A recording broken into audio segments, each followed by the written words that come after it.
Welcome to Yo Today. I'm Paul Pepis, Director of the Oregon Humanities Center. My guest today is Sarita Gupta, the Vice President of the Ford Foundation's U.S. programs. Known for her policy advocacy, organizing, and building partnerships across the workers' rights and care movements, she has previously served as the Executive Director of Jobs with Justice and as Co-Director of Caring Across Generations. Gupta currently occupies the Wayne Morse Chair of Law and Politics and is visiting U of O as part of the Wayne Morse Center for Law and Politics 2021 through 2023 theme, Making Work Work. Gupta has received several awards and accolades, including the National Women's Law Center Annual Leadership Award, the Francis Perkins Open Door Award, the Mount Holyoke College Alumni Achievement Award, and the Corporate Ethics International's Benny Award. She's the co-author with Erika Smiley of The Future We Need, Organizing for a Better Democracy in the 21st Century, published by Cornell University Press in April of 2022. Thanks, Sarita, so much for coming on the show. It's a pleasure to have you with us. It's wonderful to be here. Thanks so much for having me. So tell us first a little bit about your background. Well, as you were reading my intro, I'll just say for the last 20 plus years, I've been thinking a lot about this topic and this theme of making work work.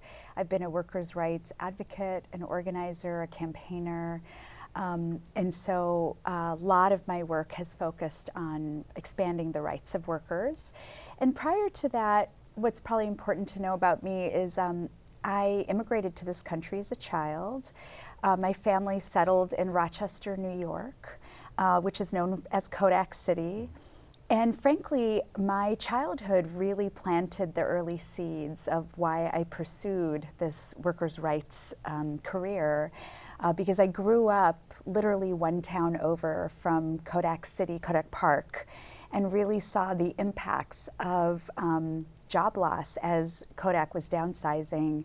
And really, it planted these early questions in my head of how could families who had worked for generations for a company all of a sudden lose their jobs and lose their financial stability.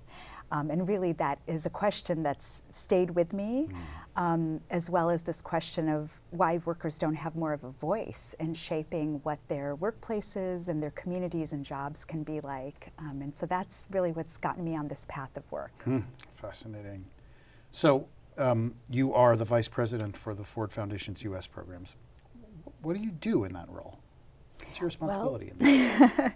Well, I oversee grant making across our U.S. programs. So let me just take a step back and say that the Ford Foundation is a global social justice philanthropy. Our focus is on addressing the challenges associated with inequality. So what are the barriers that, allow inequality to exist at the levels that we see in society? And so the U.S. programs is really our grant-making portfolio, and we have 6 programs under U.S. as a whole. So Future of Workers is one, which I'm happy to talk about in a moment. Our Gender, Racial, Ethnic Justice, which covers immigration, reproductive justice, and mass incarceration issues. We have a Civic Engagement and Government portfolio that is looking at democracy issues writ large and how we make sure people can civically participate in society and politics.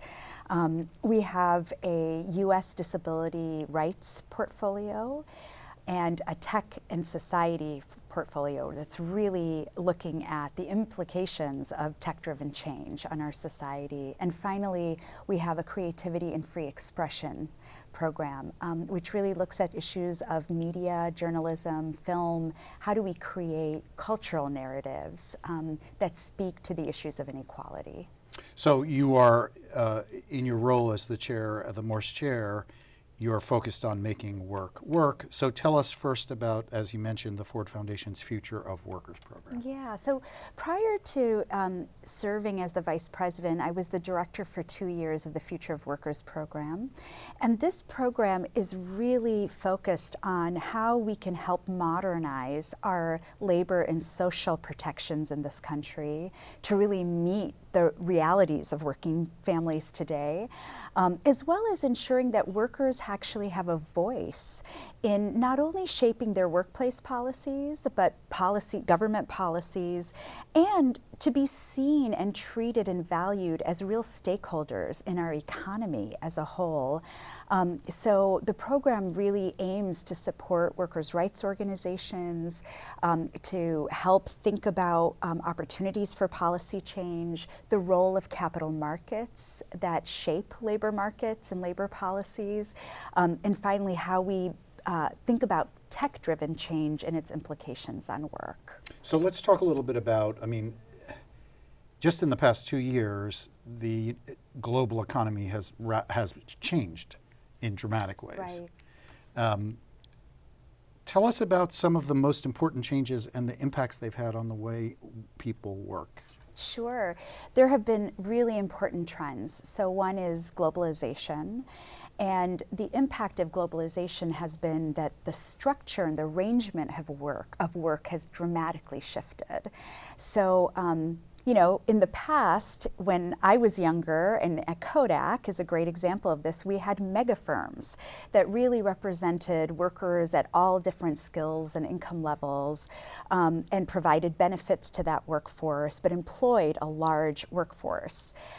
So Kodak, or think General Motors. But today, more of what we're seeing is the fissuring of workplaces, which means we see a lot more outsourcing, subcontracting, franchising of work.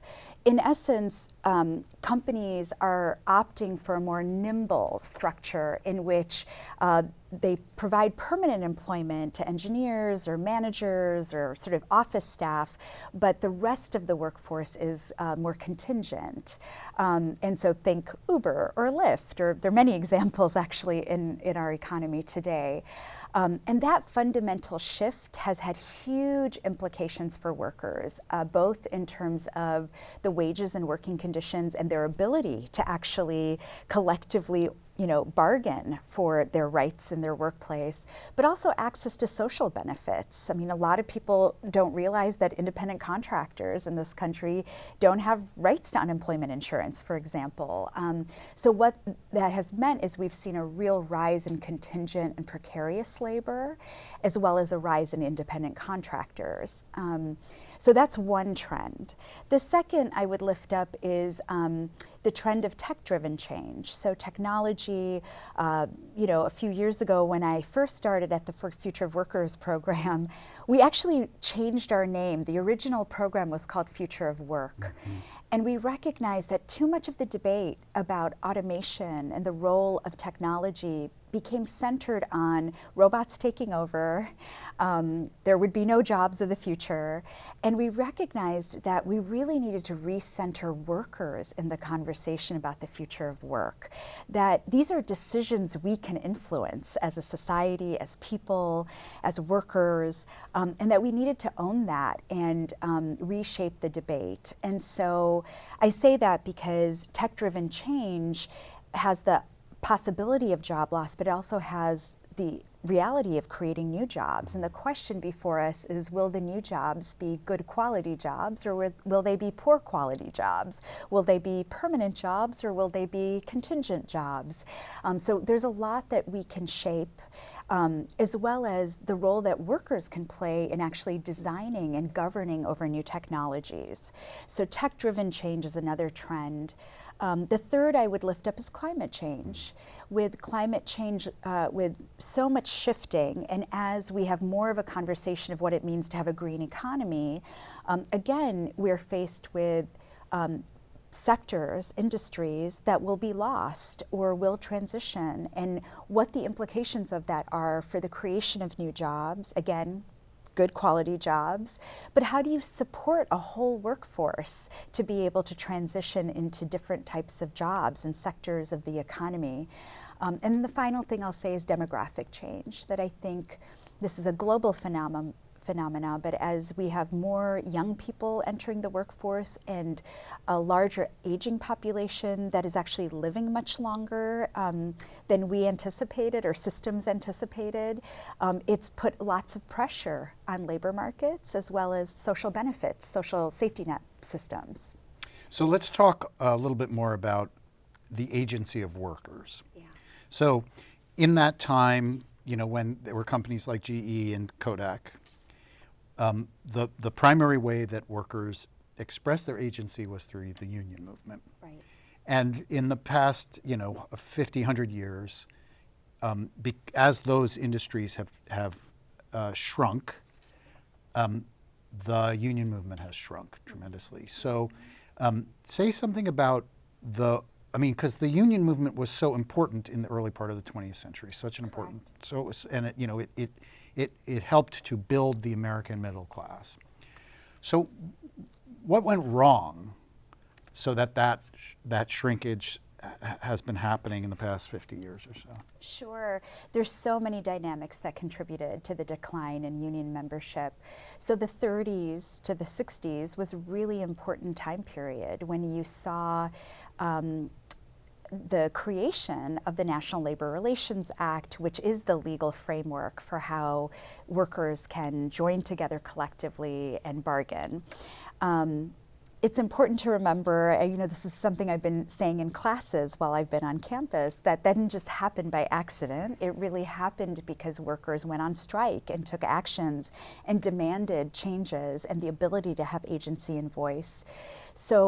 So we have the creation of the National Labor Relations Act in the 30s alongside other New Deal policies like Social Security, unemployment insurance, and the Fair Labor Standard Act, which provides minimum wage and the 40-hour work week, which were all really important steps towards creating economic sustainability or financial sustainability for so many working families. And then, of course, the 60s comes around and public sector bargaining is put in place. And so we have federal employees and public sector employees, which mean then you have state, county, municipal employees who can now collectively bargain. So incredible amounts of unionization happen, and you're absolutely right. For so many workers, it was an absolute pathway into the middle class. And especially in the public sector, it was a really important pathway for mostly African American workers to enter into the middle class. But then you hit this backlash starting in the 70s and 80s. Actually, Jobs with Justice as an organization that I used to be the director of, it was really started as a result of the PATCO strike, which was the air traffic controllers who went on strike in 1980, in the 80s, early 80s. And at that time, President Reagan actually said, no, actually, you cannot go on strike, which by law they actually couldn't, but it had never been enforced. But he was the first president to actually say, you don't have the right to strike, we will replace you if we need to, which had a real chilling effect on worker organizing. So that coupled with industry at that point coming together and forming both formal and informal structures to begin to shape policies and laws that could frankly dampen the ability for workers to organize. And that, in addition to that, we saw industry begin to build out and invest in really an anti-union industry. So the growth of a union busting sector, where today even whenever workers organize, management immediately calls an anti-union law firm. And that has had huge impacts on making it very difficult for workers to organize in today's context. It's a rigged game for workers. They no longer have an even playing field. Not that they ever totally had an even playing field, but many of the tools that they had are no longer in place. So for employers, when the NLRA was first passed, employers had to, the idea was they had to actually respect the law and bargain in good faith. Today, most employers, it's just cost of business for them to retaliate against workers, to break the law because the penalties are so low. So, I actually just met with Starbucks workers from Buffalo who were telling me that the retaliation they're experiencing is immense. Everything from captive audience meetings to being fired and threatened for organizing to even being offered promotion. So they're not in the bargaining unit. So there's a lot of different ways now in which the union process can be squished. And then even if the union is recognized, getting to a first contract is a huge and can be a very long process. So it's very difficult in today's context, and all of that has contributed to why we see the decline in union membership, coupled with globalization and really the outsourcing of so many jobs. And the other thing we see is that we're now in the second Gilded Age, right? So income inequality now is the largest it's been since the first Gilded Age. That's right. And this has become so extreme that there are now, and you just mentioned the Starbucks organizing, Amazon, in the university it's been happening, Yes. in the medical profession it's been happening. So there's now a kind of new upsurge in union organizing. So talk a little bit about what's distinct about that and what's important about that. Yeah, the upsurge we're seeing is immense in that it's really, as you pointed out, happening across the economy. It's not just the low-wage sectors of the economy. Last October was termed Striketober because so many workers who had bargaining rights were going on strike, and it was very telling. You had everything from entertainment unions to manufacturing unions to low-wage sectors on strike, and it's really galvanized a new type of organizing in this moment. So in addition to all the ones you mentioned from Amazon and the victory that happened last month with the Amazon Labor Union, to Starbucks has 250 stores that have petitioned for a union election, and they've been winning in stores across the country since Buffalo. Here in Eugene, 6 stores are actually all organizing. To Google tech workers, or not too long ago, New York Times digital workers who won a union. A lot in media. So you really see an upsurge of this type of organizing happening. And it's really, media lately has been talking a lot about the Great Resignation. And often I talk about it as it's actually a great refusal. I think workers are saying, we refuse to put up with jobs where we don't get paid enough, we don't have health and safety standards in place, don't have access to benefits. For many, the lack of childcare supports has contributed to why they felt like they needed to change their jobs. Workers are not leaving the labor force, they are actually looking for other jobs. But then there's this growing population of workers who are saying, okay, I'm not going to leave my job, but I'm going to work to make it better. And that's the organizing that we're seeing today.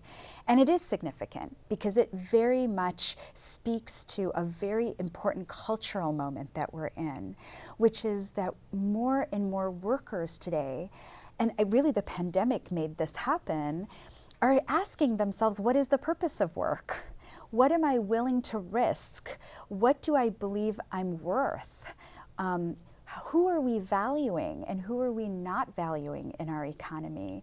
And all of that questioning is also contributing to the energy around organizing right now. So that the power of organizing, that energy, the key is collective bargaining. Right. So why is collective bargaining so important? And why is it important, especially now? Yeah. Collective bargaining is really important because at its best, what collective bargaining is the ability to join together with your coworkers and be able to negotiate an enforceable agreement on wages, working conditions, and much more, by the way, which we're starting to see happen. And be able to renegotiate every few years, revisit it and renegotiate every few years.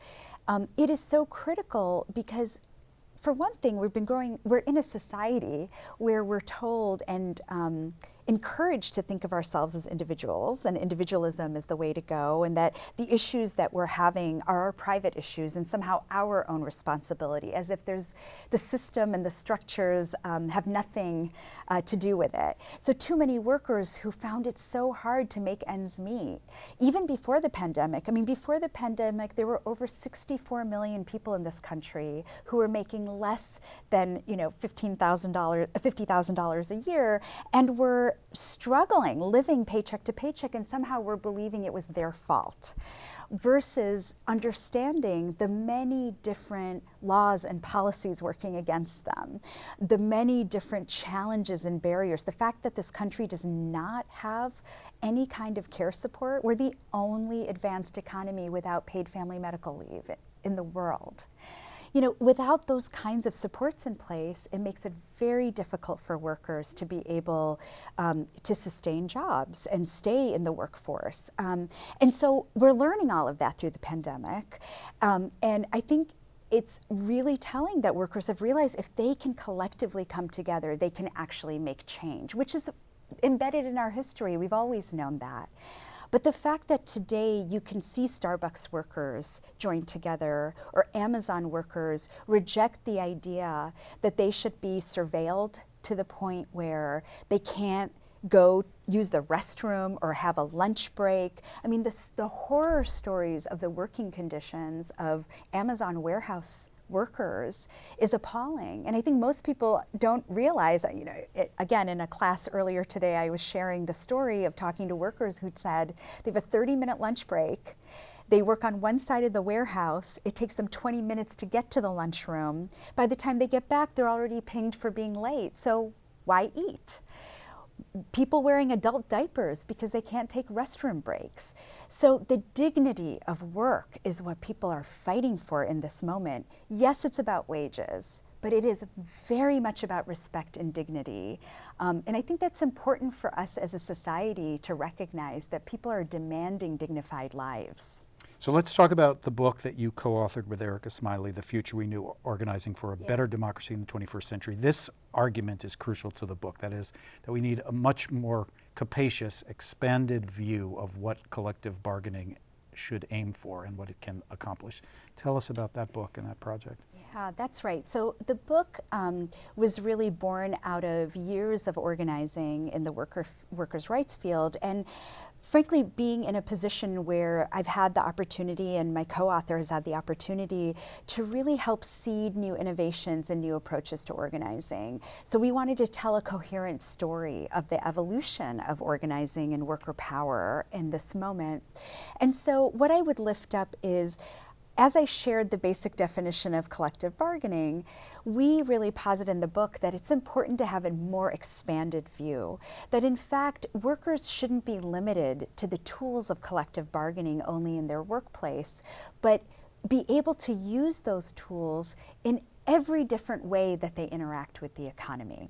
Whether they're renters, whether they're people with student debt, whether they're people who have other forms of debt, but the ability to come together and negotiate with any entity that has power, decision-making power over their lives, that impacts their working lives, their well-being, their livelihoods overall, they should be able to do that. And so the book really talks about ways in which we see that happening now, whether it's through tenants unions forming across the country, and really addressing issues of evictions and rental costs, to the importance of really taking this belief in collective bargaining and the ability to join together in order to really build a more thoughtful or preserve or strengthen a more thoughtful democracy in our country. A lot of what we talk about in the book is how we've lost the daily habits of democracy.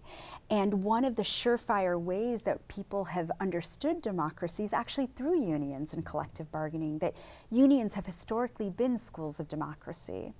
But as we see a decline in people being able to be part of PTAs or civic associations, there's a real decline in their political participation, let alone their ability and belief that they can shape their future. And so that is what we really try to lift up through the book, through the stories of workers who illuminate these points about the need to have an expanded view of democracy or bargaining, but also the new approaches. So as we were talking about the ways that work and work arrangements have shifted, we lift up case studies and examples of campaigns where workers are going to the ultimate profiteers. They're realizing you can't just negotiate with the franchise owner or the factory owner, that actually who profits from the products are the ones who are making the decisions, and that's really important. So we have multiple examples of that.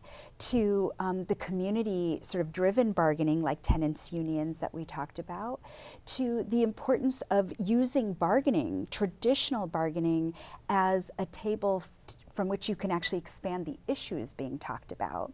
So teachers' unions around the country, not only talking about wages and conditions for teachers, but talking about the preservation of public education, talking about important issues impacting students and families that they serve, whether it's homelessness or immigration issues or others. So we really are seeing the birth of a new set of strategies and approaches in this moment to building working power. So you've just spoken very eloquently about this expansive view in terms of the issues that unions are thinking about, the issues that collective bargaining can impact, but it's also expansive in terms of the kinds of people that will benefit from these things. So your analysis is intersectional. That's right. So why is that important? Well, we have learned over the years that we have to center race and gender and other intersectional identities if we're actually going to make progress for workers. And there's a number of reasons for that. I mean, one is workers have intersectional identities. Unlike movements, and I always say in philanthropy, we like silo the issues, right? There's workers' rights over here, there's immigration rights here, racial justice over here, but the lived experiences of people are not siloed. So if we're going to come up with the comprehensive solutions that people need to be able to thrive in society, we actually need to adopt and understand their identities, but also it's about power, that actually we fundamentally can expand power by doing that. So just a really good example of this is we talk often about garment workers in Asia. This is one of the case studies in the book. Garment workers in Asia have been organizing for a long time. They have unions, many of them have unions. A lot of the unions are led by men, even though a majority of the workforce are women. Many of the women started creating what were known as safe circles because they were experiencing gender-based violence and harassment in the workplace. But it wasn't a permissible topic for bargaining between the union and factory owners. So the women began organizing, and there was a horrible case where a woman was murdered for standing up to her manager when confronting harassment and violence. And in fact, the women began organizing a big global campaign where they focused on the profiteer, which is the brand, which was H&M. So they got H&M to the table to bargain with them and to say, let's eliminate gender-based violence and harassment in your factories. And so H&M then worked with their factories to, in fact, make this happen. So 5,000 women in India are now actually benefiting from this major agreement, which is now spreading across the industry. But you see, if we hadn't actually centered the gender and frankly caste aspect of that workforce, we wouldn't have found a way to address that very important working condition that for different reasons, because of the ways laws and policies have been built, weren't permissible topics to bargain over. And there's multiple examples like that in the US context as well. So centering race and gender really matters. One other really fun example to share, just yesterday the National Women's Soccer League announced their collective bargaining agreement in which they were able to achieve pay equity. But again, as women athletes, their ability to talk about the gendered nature of pay in the industry. But then what was fascinating is because the men's team and the women's team had come together and talked about this and created transparency, they recognized that the women got childcare supports during tournaments, but men did not. So what was won in the collective bargaining agreement was pay equity, but men also won childcare supports during tournaments. It sounds small, but it's so meaningful for those workers. But again, if you center these issues, what you can demand for, what you can negotiate around is expanded. And that's how we build power, and that's how we make sure we're truly making a difference in people's lives. So we're coming to the end of our time. This will be my last question. So you are the current Wayne Morse Chair. Yes. Tell me what you've been doing as the Wayne Morse Chair. What have been the activities that you've been involved with? It has been so amazing to serve in this capacity as the chair. I've been able to go to classes and give lectures. I've been able to meet with different unions on campus and learn about the work happening. The other day I had an opportunity to go spend time with Pekun and learn about their amazing organizing model and all that they've been building out. So all in all, it's been an amazing learning journey for me. It's been an opportunity for me to test my own assumptions. You know, I loved being in the classroom and being able to talk to students and say, hey, when I say labor or union today, what comes to mind? And let me tell you, the cultural shift I was talking about earlier is real. I mean, I feel like the answers I would have gotten 10 years ago was very different than the answers I got today, where people could point to Starbucks and Amazon and all the workers in motion and really own and understand the importance of collective bargaining. So it's been a fantastic trip on that level, the ability to really engage with everyday people about how they're thinking about what it means, how do we make work work, but more importantly, how we connect the dots between work and the importance of voice and agency in work with the fragility of our democracy and the connection to our democracy, and most importantly, why all of this is important in the first place, which is because people want to live with dignity, agency, and joy. Well, on that note, I want to thank you, Sarita, for speaking with us today. It's been a real pleasure, and we're very fortunate to have you as the Morse Chair this year. Thank you so much.